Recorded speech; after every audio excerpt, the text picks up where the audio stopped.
बेटियों का फर्ज। दोस्तों, आज की कहानी शादी के बाद बेटियां माँ बाप के प्रति जिम्मेदारी क्यों नहीं निभा सकती।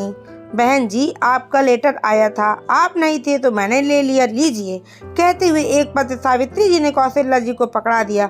कौशल्या जी घर आकर वह पत्र पढ़ने लगी। उन्होंने कुछ ही लाइनें पढ़ी थी कि उनकी आंखों के सामने अंधेरा छाने लगा।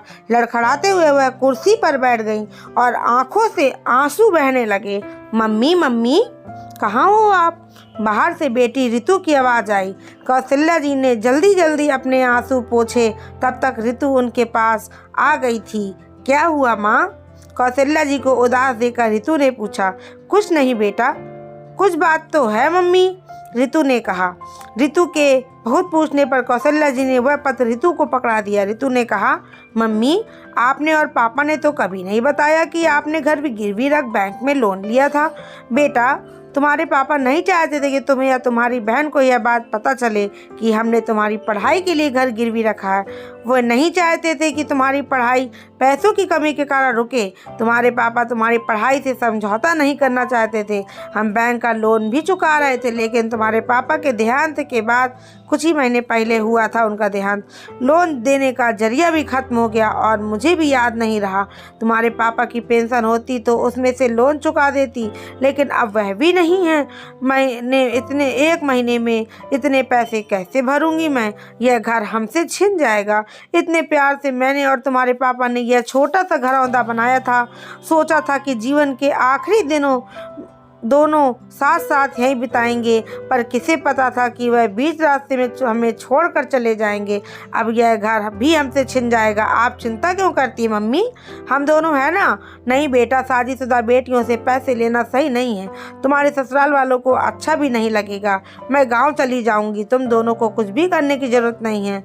माँ, तुम चिंता मत करो, हमारे रहते तुम्हारा घर तुमसे कोई नहीं छीन सकता। तभी रितु अपनी छोटी बहन सिया को फ़ोन करती है और कहती है, सिया, क्या तुम और रजत घर पर हो? मैं अभी आती हूँ तुम्हारे जीजा जी के साथ। तुम दोनों घर पर मिलना, तुमसे ज़रूरी बात करनी है।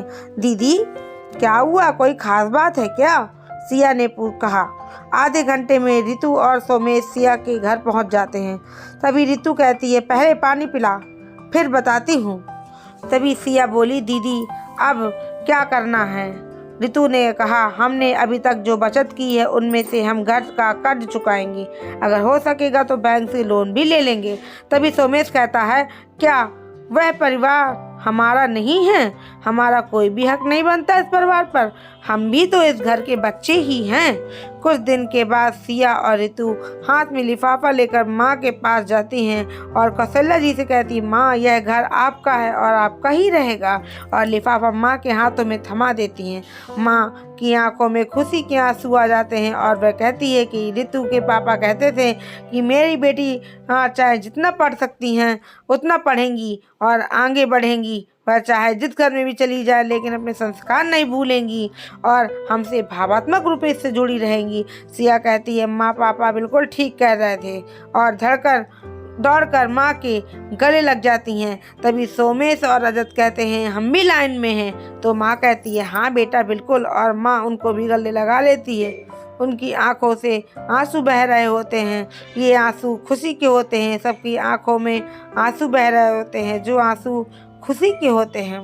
दोस्तों, आपको मेरी ये कहानी कैसी लगी? अगर आपको मेरी कहानी थोड़ी सी पसंद आई तो प्लीज़ मेरे चैनल को सब्सक्राइब करिएगा, लाइक करिएगा।